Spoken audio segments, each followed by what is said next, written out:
Alright, so today I am going to give this M1 Garand a deep clean. It's been a few weeks. I kind of gave it a quick clean for the event after Wasion, Operation Homecoming. So now I kind of got old video going on, watching YouTube. Ignore the rain in the background. It is an absolute severe thunderstorm warning right now. But we're going to go ahead and give this thing a cleaning. What else you do on a rainy day? So, the first thing I'm going to do is, obviously, it's cleared. Nothing inside of it. But we're going to give it a good bath. Now, one thing I'm also going to do is, I used some Hops 9 Black grease that I picked up from work, and I just wasn't too much of a fan of it, so we're gonna use something different. Now, first thing I'm gonna do is the blank adapter is still on the gun. Now, how I go about cleaning it is I take off the blank adapter first, and I put the tool back on it. Come on now. So I can make it live firing again. And I do that because I use bore snakes to go through them, make it easier to clean, and then I'll disassemble, pull the old ring out of the blank adapter and give that a good cleaning. So just unscrew that. Slide that right off. And a lot of times I'll give the barrel itself a good scrubbing, and then I'll also re-grease it, re-lube it, and everything else. But I put on, and I have a different one of these as well. So I have one that's recoated, and I think stamped for Springfield Armory. So I just go ahead and put this back on. Now you can use, this is the one that originally came on the gun. This is post-war gas nut. And then you have a war period one.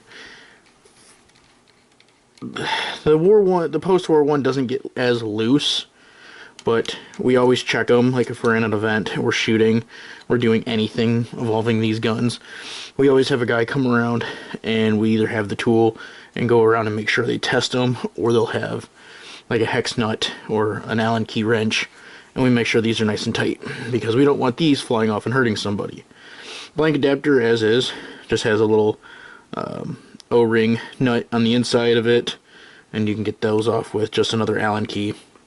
And a lot of times I'll just give those a good scrubbing and hit those with some CLP cleaning oils and stuff like that.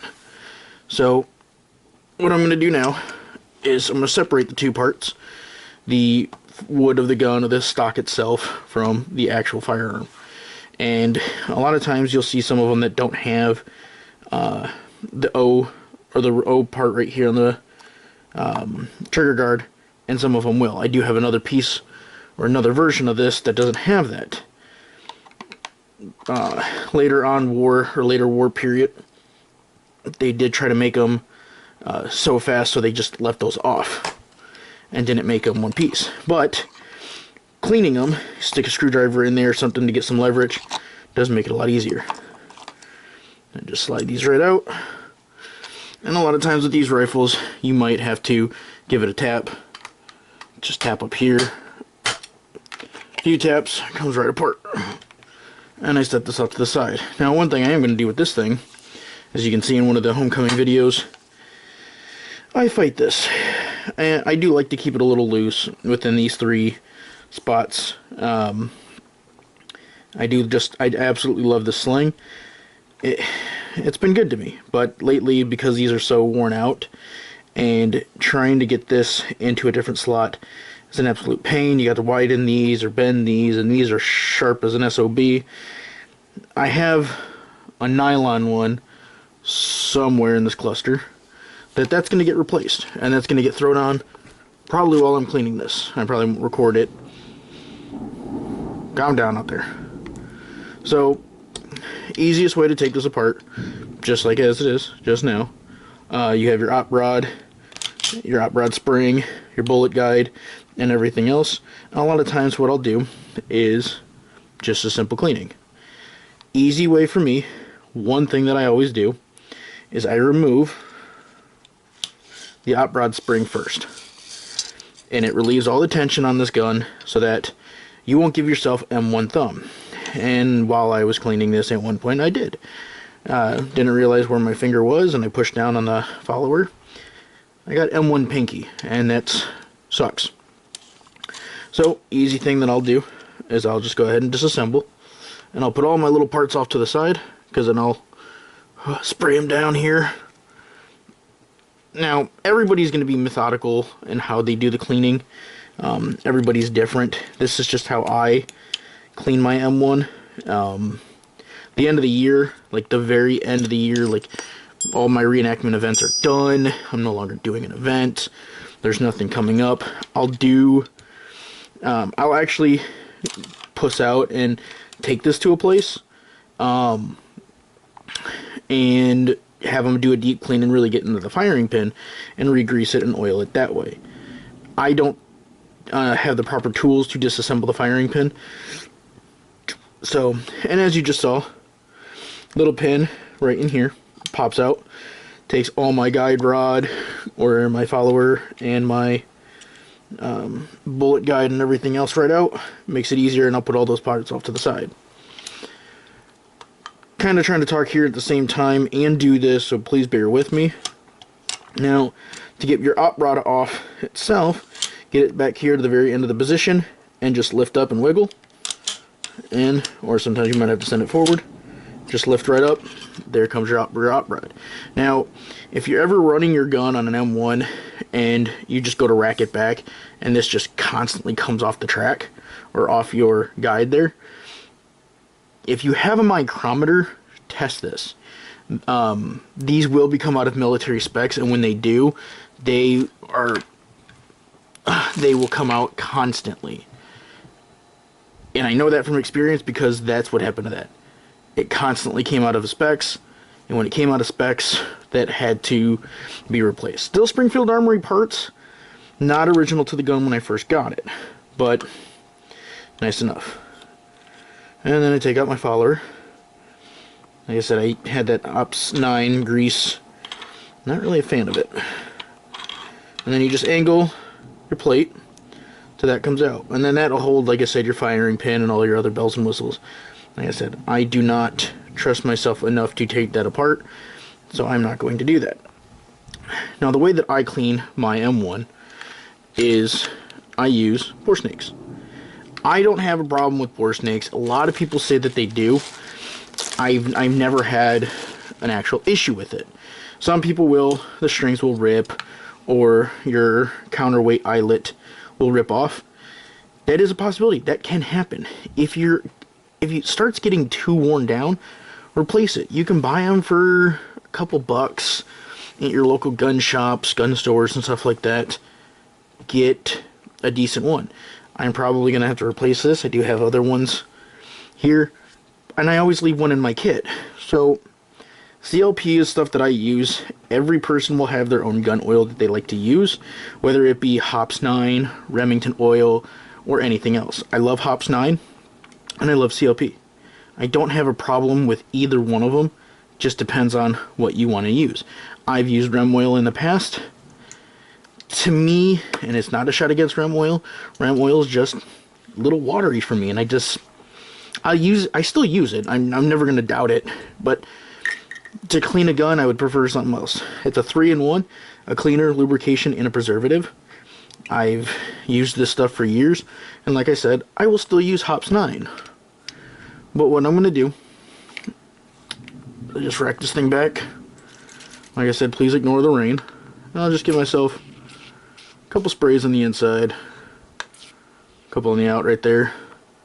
And I'll let it slide down the barrel, take my bore brush, or my chamber brush, stick it in here, and just go to town. And just give it a good old scrub. Really get all that carbon out of there. And I sometimes will even do this in the field, just to really get a good cleaning. Sometimes I won't, just because in some of our events, it's really, really sandy, like our D-Day event. Sand will get everywhere and anywhere. Don't matter how many times you clean it or when you clean it. It will get everywhere and anywhere. So, get a little bit of squirts in there, and then I just drop my counterweight in there. Let it feed. And sometimes you just gotta wait for it to come out. You got a lot of carbon in there, or a little bit too much oil. Comes out the other end, and I just pass it through. And one time I hook it around my fingers enough so that I can get a good pull on it. And this is where I'll put on like a nice World War II movie, Saving Private Ryan, Masters of the Air, or I'm watching another YouTuber right now called The Fat Electrician. I like watching his history videos. That's not a shout out. I don't know him personally. But I like watching his YouTube videos. I learn a lot watching it. He does do a lot of research on his stuff. But I can't record it right now or play it because copyright issues and stuff like that. Or, depending on the day, I'll have the old music record player going here, and I'll listen to a bunch of old music. Glenn Miller, the Rat Pack, Dean Martin, or even modern music. And a lot of times I get caught up, whether I'm cleaning a gun, watching videos, or polishing boots for upcoming events. It just depends on what I'm doing. Now, like I said, I use your discretion, depending on how dirty your gun is. You know, pass your snake through it multiple times. And you can use, good gosh, bore brushes or, not bore brush, I'm sorry, push rods and brushes and stuff like that. Everybody will have their way of cleaning a gun. I don't have time to make a 4-hour video because when I do a deep clean like I am now, it will usually take me, when I lose track of time, about 4 hours. Right now, it's going to take me about a half hour. Like I said, I cleaned it up once, pretty good, but, you know, I always try to take care of this one. Barrel's looking pretty solid. And yes, I know I'm staring down the barrel of a gun. It's not loaded, and I don't have my camera, my bore camera, does not go deep into the breech. I can get to a certain extent, but it won't give me full length of the barrel. I ordered a smaller one, don't know when that's supposed to be here. Now that that part is done, I can either do the blank adapter itself, and like I said, you can either leave it on there or take it off. I'm going to go ahead and leave it on there because that thing's probably been on here longer than anything else. Just give it a quick brushing.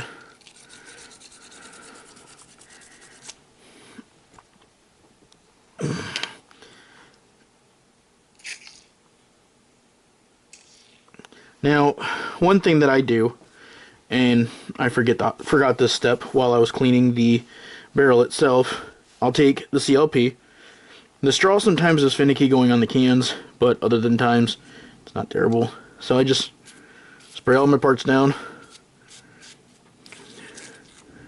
let that soak for a little bit. Let it soak, get it right in there. Now that oil's not going to hurt it, it's not going to corrode it or anything like that. Like I said, it's a good preservative. I love the 3-in-1 stuff, it's just so much easier to use.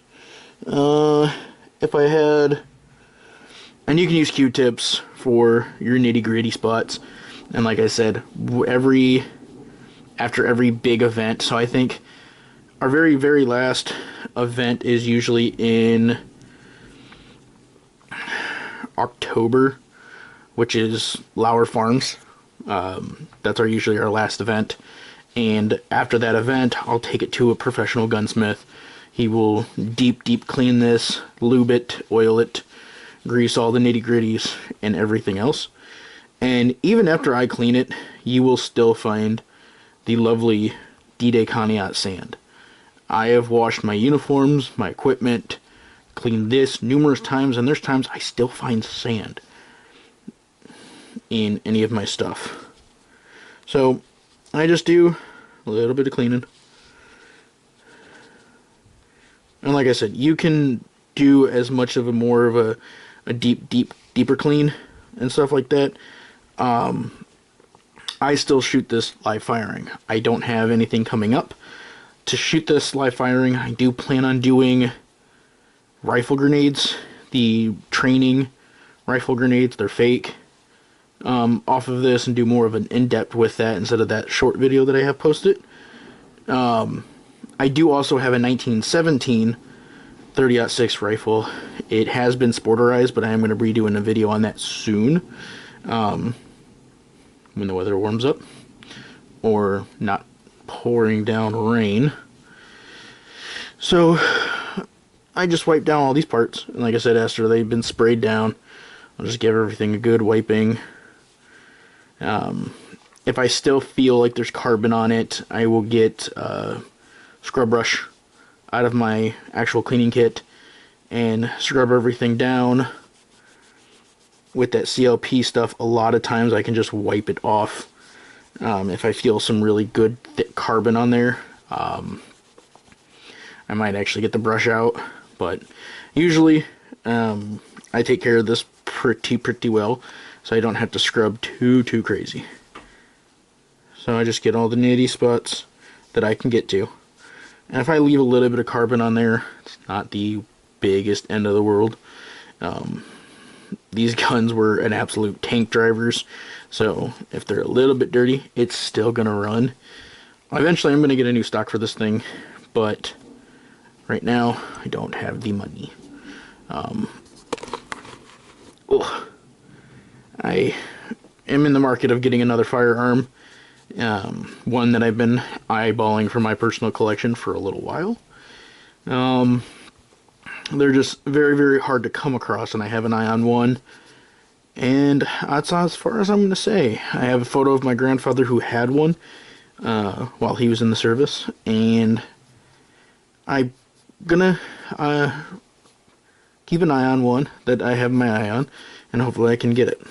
But this is where having like a video going makes things a little bit easier. Some music, just spray all the parts down, give them a good wiping down, and like you can see, there's not carbon built up on it, and you can feel actual steel rather than like grease or gunk or built up. So that's all I do. Just wipe everything down, and I'll go over how to like rebuild it and put everything back together.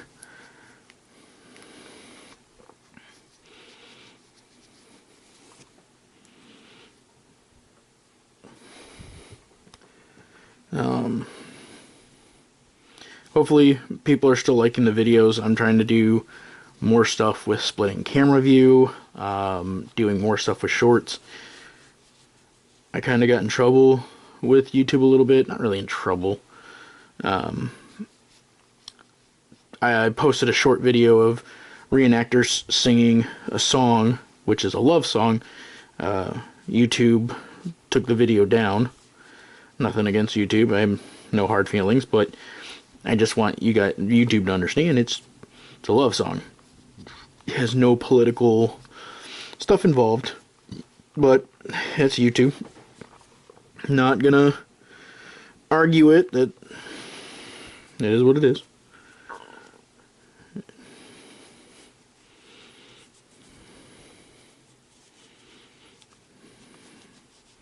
So, like I said, just scrubbing stuff down. This is going through the follower. And then I always, when I go to build it, re-put the gun back together, I always inspect all the parts, even while I'm doing everything. Make sure everything's moving correctly. There's no bind, no gunk build up, or maybe thereking something maybe in the steel or crack I'll take a look at. And if that is the case, then I'll really look at getting new parts. You can still find parts for M1 Garands. It's not like they're, discontinued or you can never find parts for these. Certain gun shows, you can find parts for these left and right. You can find online. You can pretty much rebuild an M1 from certain sites. There's a website called Ammo Grand. You can find a lot of stuff on there. Different pieces, parts, bells and whistles. You can even find different stocks, trigger guard housings, M blocks, all different stuff online, and just depends on how much money you want to spend. You can still find M1 Garands and CMP and other places. Even Bass Pro has quite a bit. It just depends on how much you want to spend. And the caliber. Some people have rechambered M1 Garands into 308, which is not wrong. There's nothing against it. But I prefer an M1 Garand still in 30-06. Blanks are a lot cheaper in a 308 because you can use the plastic ones the same as the German rounds, which is a heck of a lot cheaper. But some of the reenactors will know 30 or M1 Garands don't like plastic casings. So sometimes these guns have more jamming issues and stuff like that. So they don't like it. So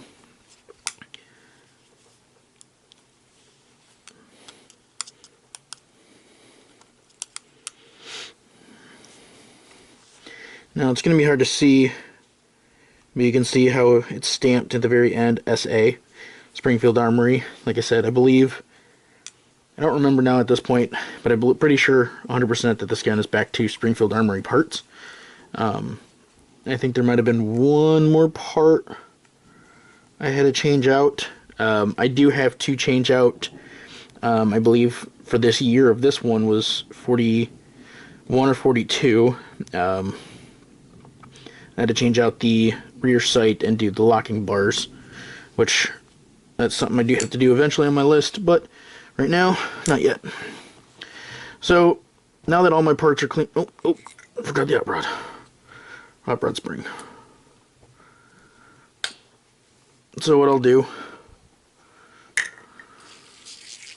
couple sprays on it, and just wipe it down.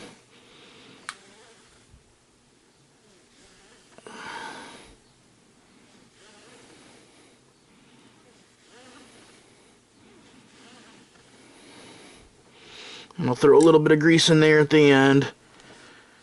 Same thing with my hot rod itself. Like I said, this is a newer production. This isn't an original part. I had to change out mine because it was out of specs. But I think you can... I think I paid like $140 for a new hot rod itself. Which isn't terrible because I've seen like World War II dated ones for a lot more, and I didn't care if it was a World War II one. I just wanted one that was stamped for Springfield Armory. So just wipe that down, and then I go on focus more on the actual gun itself. Spray inside the grooves and the track marks, and if I need to, depending on how dirty it is, I'll give it a good scrubbing. Like I said, I gave it a field strip clean once before, so this is just more of an in-depth cleaning and going from there.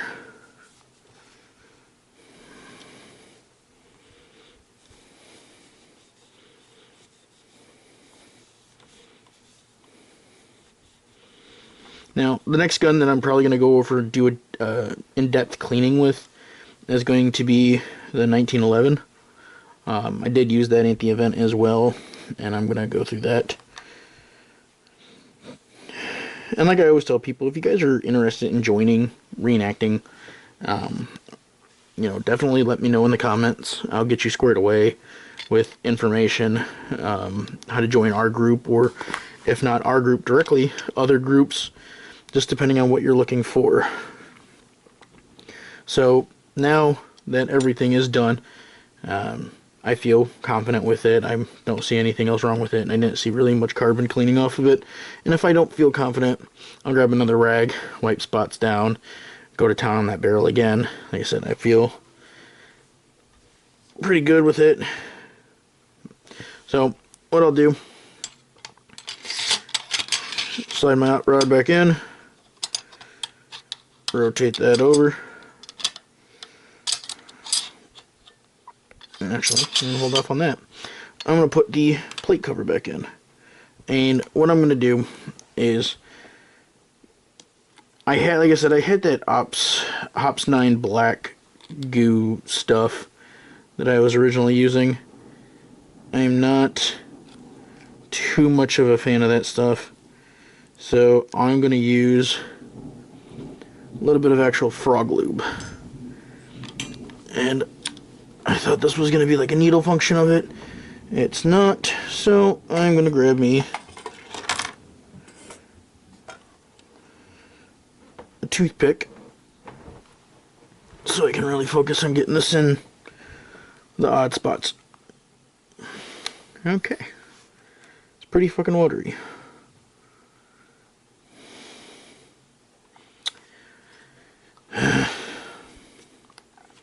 We're going to hop out in the grease.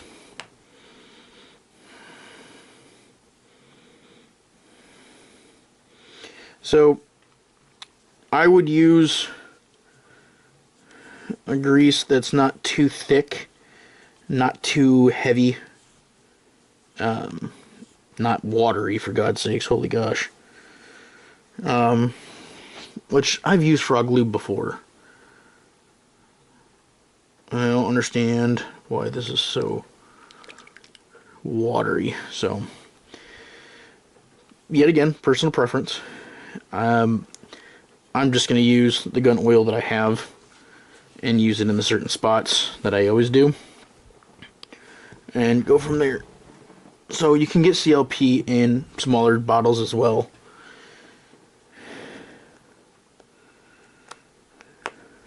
So, a little bit on the track right here, and I'll re-grease this another day when I can get actual grease.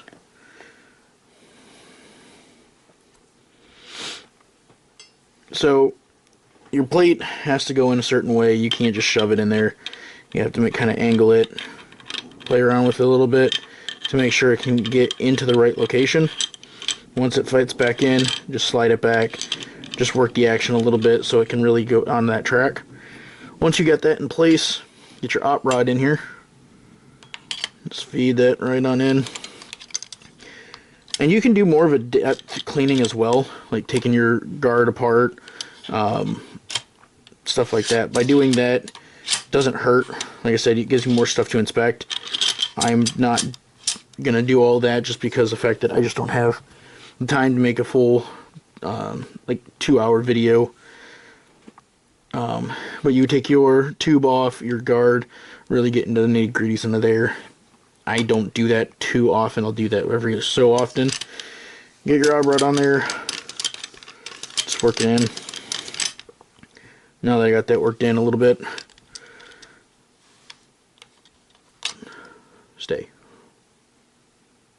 Take the follower, and obviously you can see tracks, 2 tracks right here. Just slides right in. Boop. Once you have that into place, you can just start rebuilding it from there. Personal preference, there's really no prefer steps. Your part here, there's a little lip, and that is for releasing your M blocks. There's a little button right here, a lever. By doing that, when you have it hooked around it, it helps pop your clip out or release your rounds when you're done shooting, whether that be for blanks or live rounds. Get that into place. Get your bullet guide, and you can, like I said, you can do this either way, whatever's easier for you. There's not really a direct step for it. Get that in place, slide that around, just make sure it's on that little lever down there, and then you have your guide here. Now your guide here has to feed into the back right here. So I always lift this up a little bit, makes it easier, and you feed it into position and just lock it in.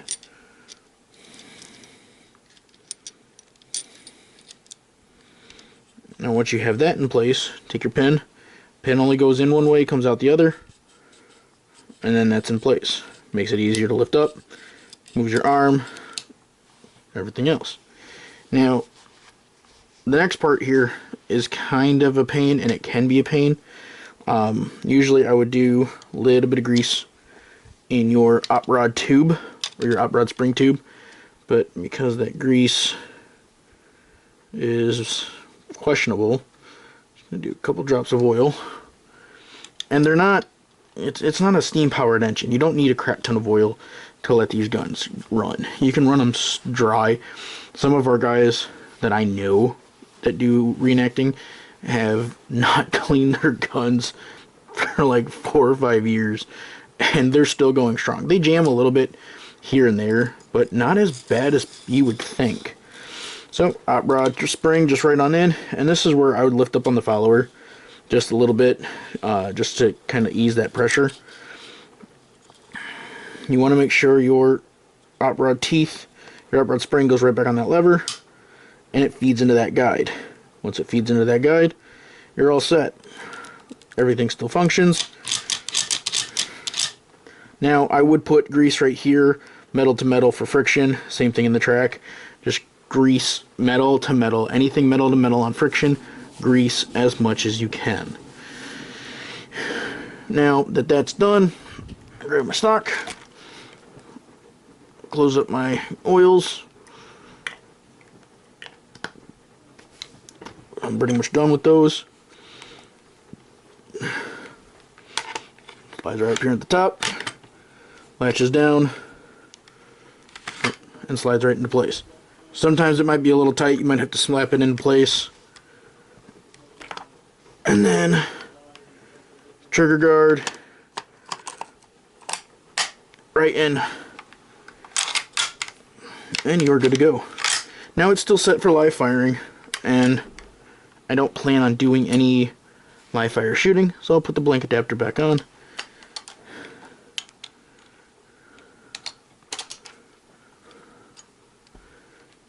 And that's basically how to clean an M1 Garand. And like I said, I'll do one more cleaning, or one more spot at least.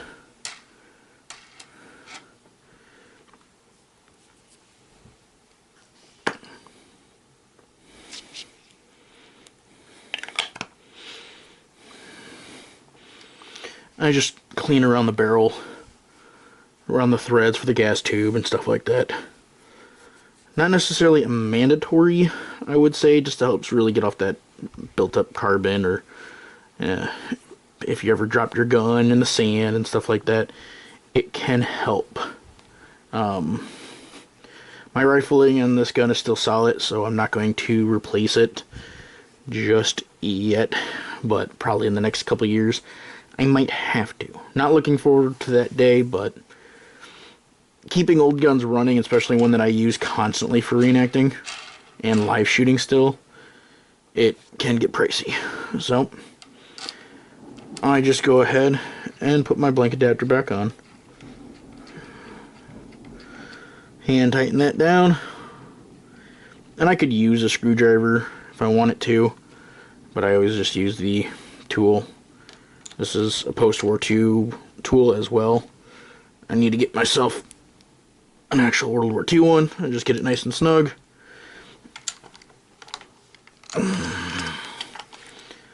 Tilt this upside down. Wipe up any grease or oil that's slipping through.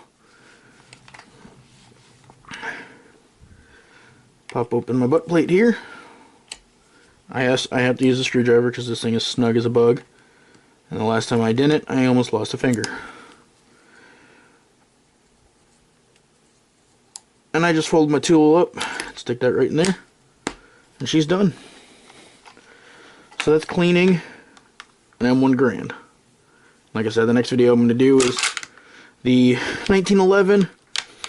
Get that out. And if you guys have any questions or concerns, put a comment on there. If you guys like the video, let me know. Like I said, I'm going to try to do more in-depth stuff with this, even the K98, 1911, Thompson, stuff like that. Stuff like this always helps, and I've watched other YouTubers who've done videos like this multiple times just to take this apart to feel comfortable cleaning it myself. Like I said, we have a couple of events coming up. We've got one in Findlay, our training event in June. If you guys want more information on that, to come take a look, possibly to join if you're in the Ohio area, let me know. We'll get you set up with the information. Come on out, take a look, see if it's something you want to get into. But as for now, this is Wartime News signing off. God, I love this gun. Peace.